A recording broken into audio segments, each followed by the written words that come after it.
Сәлеметсіңдер ме балалар? Сендермен шәкірт онлайн мектебі. Бүгін бізде жаратылыстану сабағы. Мен Жазира Бейсенбай қызы.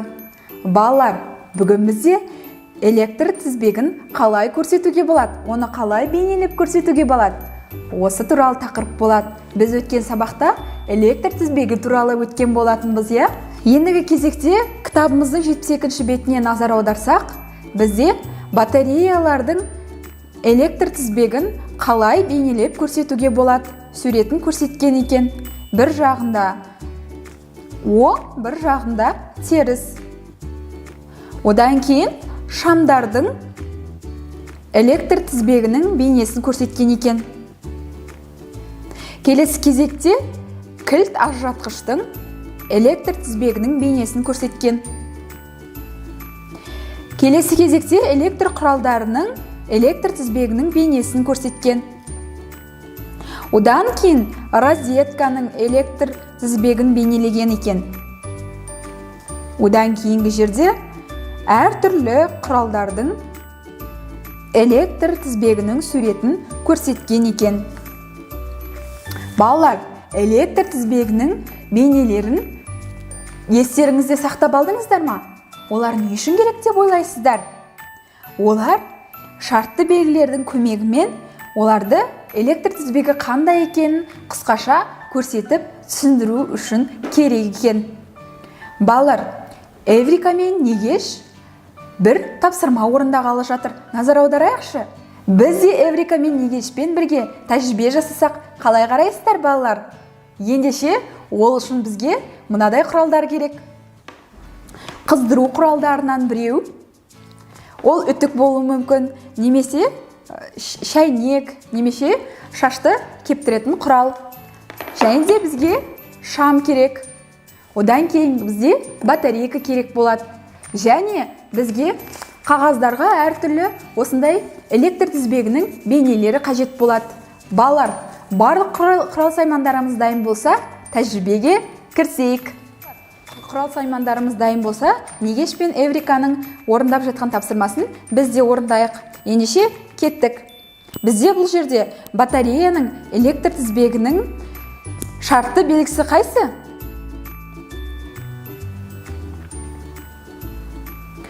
Дұрыс таптың деген ойдамын. Оның шартты белгісі осы теріс және оң заряды бар. Ендігі кезекте шамның шартты белгісі қайсы? Жарайсың. Шамның шартты белгісі осы сурет. Ендігі кезекте қыздыру құралының шартты белгісі бізде қалған қандай шартты белгі? Осы екен. Яғни да бұл шартты белгі барлық бізде үйде қолданып жүрген техникалық бұйымдарға қолданылады екен. Осымен біздің тәжірибеміз аяқталды. Балалар, тәжірибе жүзіндегі сабақ сіздерге өте түсінікті болды деп ойлаймын. Келесі кезекте осыны біз іс жүзінде өзімізді тексеріп үшін жұмыс дәптерін ашайық. Жұмыс дәптерінің 58-ші жұмыс парағында бізге электр тізбегінің элементтері және олардың шартты белгілерін берген. Біз оларды қай электр тізбегінікі, қай шартты белгілі екенін сәйкестендіруіміз керек. Ал ендеше дәптерімізді ашып іске кірісеміз. Бірінші суретте бізге шам бейнеленген. Шамның электр тізбегінің шартты белгісі қайсы? Қандай әріппен белгіленіп жасырынып тұр? Дұрыс айтасың, әріпінде тұрған ол шамдардың шартты белгілері екен. Екінші суретте бізде қоңырау бейнеленген.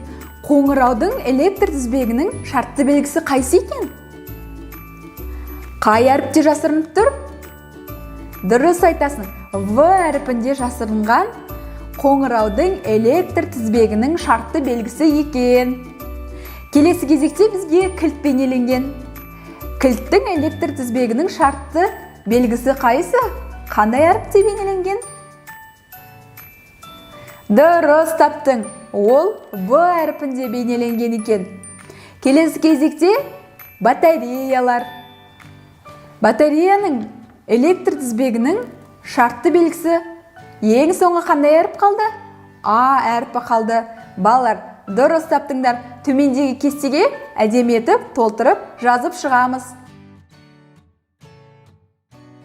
Ендігі кезекте балалар, тағы бір өте қызықты тапсырма. Бүгінгі біздің алып жатқан білімімізді тексеретін тапсырма десек болады. Бізге шартты белгілерді пайдалана отырып, шам жанатындай етіп, тізбекті әрі қарай элементтерді толықтырып салуымыз керек. Ал ендеше, бастадық па? Аяқтадың ба? Жарайсың. Сенікі қандай болып шықты? Ал менікі осылай болып шықты. Қалдырылған бос орынға мен кілттің суретін салған болатынмын. Егер осылай шықса, сенікі дұрыс деген сөз.